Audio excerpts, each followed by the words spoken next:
Hola a todos y bienvenidos a este canal de religión. En el video anterior hablamos sobre el conflicto de Ucrania, comenzando desde el origen que tienen en común los pueblos eslavos del este, como Bielorrusia, Ucrania y Rusia.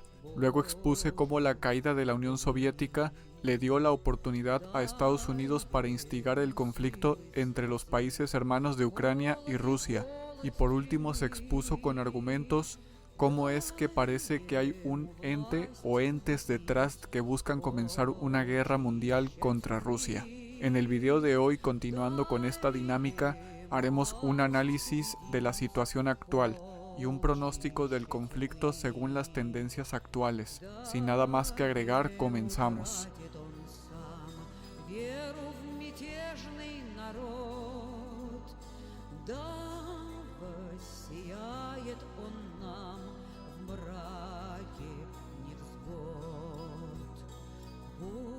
Con semejante ultraje a su zona estratégica, Rusia no tenía otra alternativa que actuar en Ucrania. O al menos esto es lo que dicen sus generales y académicos al respecto. También lo podemos respaldar con los discursos que hizo Vladimir Putin antes de la invasión, en donde dejó muy en claro cómo veía la historia de su país y qué iban a hacer al respecto en respuesta a la intervención americana. Dando inicio a la invasión en Ucrania el 24 de febrero del 2022, una pugna por recuperar lo que ellos llaman el alma rusa. Esta es una hipótesis del pensamiento histórico nacionalista en el cual ellos buscan recuperar los territorios eslavos que pertenecieron a la Unión Soviética y al Imperio Ruso. Ahora es evidente y nada novedoso decir que se equivocó Putin en intervenir como lo hizo en Ucrania, pero también debemos decir que se equivocaron el 100% de los analistas militares extranjeros. Nadie se hubiera imaginado en un principio que la guerra esté llegando al punto en el que la OTAN está planteando mandar tropas.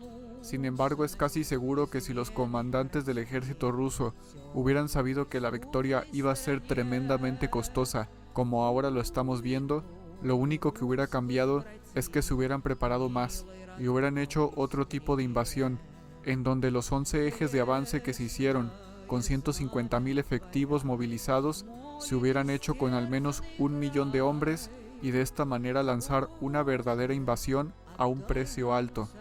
Actualmente, Rusia es el país más sancionado del mundo con alrededor de 12,300 a 14,000 sanciones que han afectado su economía. Van a dejar de hacer negocios con Occidente. Están movilizando a todo el pueblo y están reconfigurando la industria del país hacia una economía de guerra, en vistas de mantener lejos las armas nucleares occidentales de Rusia, mantener el control del Mar Negro y recuperar el alma rusa. Sacrificio que sería considerado inaceptable y un suicidio para cualquier país occidental, en donde lo que importa es el dinero y con poblaciones poco dispuestas a dar su vida. Y si se llega a cometer el error de que Putin es el único responsable de todo lo que está pasando en Ucrania, ese pensamiento es erróneo. Putin, dentro de Rusia, es considerado un político moderado. Los miembros de su propio partido, los del Partido Comunista y sus opositores políticos son incluso más radicales que él. La población en general apoya las medidas que se están tomando, y es que debemos entender que ellos tienen una cultura totalmente distinta, una manera de ver el mundo diferente a la manera occidental. La mayoría de la gente en Rusia sencillamente no están interesados en compartir ese libertinaje y modo de vida amoral que desde Occidente se quiere vender al resto del mundo como el estándar que el resto de países deben de seguir, y mucho menos se van a someter a los intereses de Washington como condición para poder hacer negocios con ellos. Por lo tanto, mi hipótesis es que van a luchar por el alma rusa hasta el final, y la prueba de esto reside en que no se han rendido, a pesar de que ya han perdido miles de millones de dólares con Occidente, por medio de las sanciones, el gasto en armamento y las incautaciones a empresarios por más de 300,000 millones de dólares. Están sacrificando miles de vidas en aras de tomar la porción de Ucrania que necesitan, cueste lo que cueste y caiga quien caiga.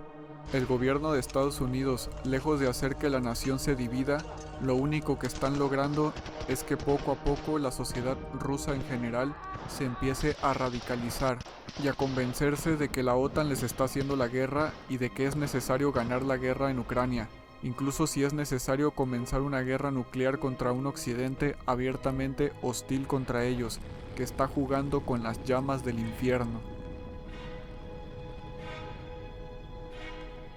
Actualmente estamos viendo en la guerra de Ucrania un retorno a la Primera Guerra Mundial, debido a múltiples factores.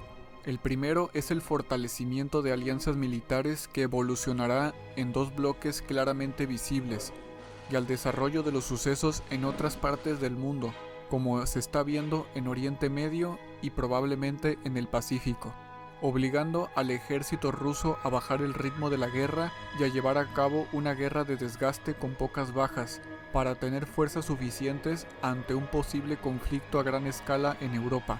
El segundo factor a tomar en cuenta son los avances tecnológicos en materia de drones y espionaje satelital. Starlink como herramienta de inteligencia para el ejército norteamericano, donde hace apenas 5 años el coste para lanzar un satélite era muy elevado, hoy debido al rápido abaratamiento de satélites privados y públicos, hace que se estén poniendo en órbita una gran cantidad de satélites de una forma nunca antes vista, por lo que la conciencia situacional del campo de batalla se ha aumentado notablemente. Esto hace que sea muy difícil poder hacer una guerra de maniobras como la que tuvieron lugar durante la Segunda Guerra Mundial, donde las grandes punta de lanza acorazadas permitieron terminar con la estática guerra de trincheras que sufrió el mundo durante la Primera Guerra Mundial, pues con los drones y la militarización del espacio, la guerra de trincheras ha regresado. Se piensa que se han entregado a Ucrania más de $200 mil millones aproximadamente, entre Estados Unidos y Europa. Incluso desde el Fondo Monetario Internacional se han mandado $15.6 mil millones, solo para mantener el esfuerzo de guerra. Durante estos 2 primeros años de guerra, la OTAN utilizó una estrategia de contención, proporcionando a Ucrania el suficiente material para que no pierda, pero tampoco mandando todo un arsenal que pueda poner en riesgo una escalada nuclear. Sin embargo, con las actuales declaraciones de los gobiernos de Francia, Letonia o Canadá, donde manifiestan abiertamente la necesidad de mandar soldados OTAN para evitar el colapso del frente, estas declaraciones me hacen pensar que si bien no harán eso en un principio, sí puede ser, como en las otras ocasiones, una estrategia para ir acostumbrando a la opinión pública y meses después sí mandar definitivamente soldados.